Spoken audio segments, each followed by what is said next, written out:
Hello বন্ধুরা, আসসালামু আলাইকুম। আজকে আপনাদের সাথে শেয়ার করব চট্টগ্রাম থেকে মিরিঞ্জিবিলি ট্যুর।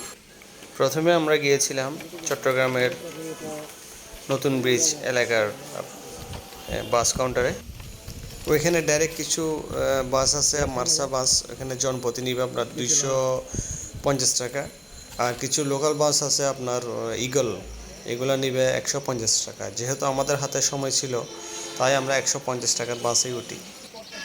আমরা নামলাম চকরিয়া বাস স্ট্যান্ড থেকে। বান্দরবান মিরিঞ্জিবিলি জনপ্রতি 70 টাকা করে নেবে।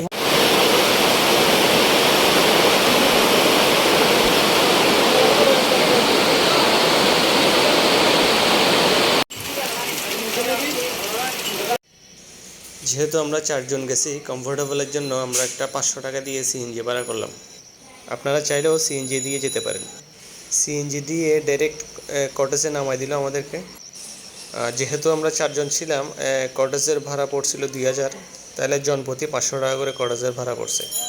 একটা কটেজে চাইলে আপনারা 6 জনও থাকতে পারেন। আমরা আগে থেকেই বুকিং করে রাখছিলাম খাওয়া দাওয়ার ব্যাপারে। 750 টাকা দিয়ে প্যাকেজ সিস্টেমে আমরা নিয়েছিলাম। দুপুরের খাওয়া, বিকেলের নাস্তা, রাতে বারবিকিউ প্লাস রুটি, সকালের নাস্তা। টোটাল প্যাকেজ 750 টাকা। আমরা মিরিঞ্জিবিলি থেকে চট্টগ্রামে আসা পর্যন্ত 1690 টাকা পর্যন্ত খরচ টোটাল।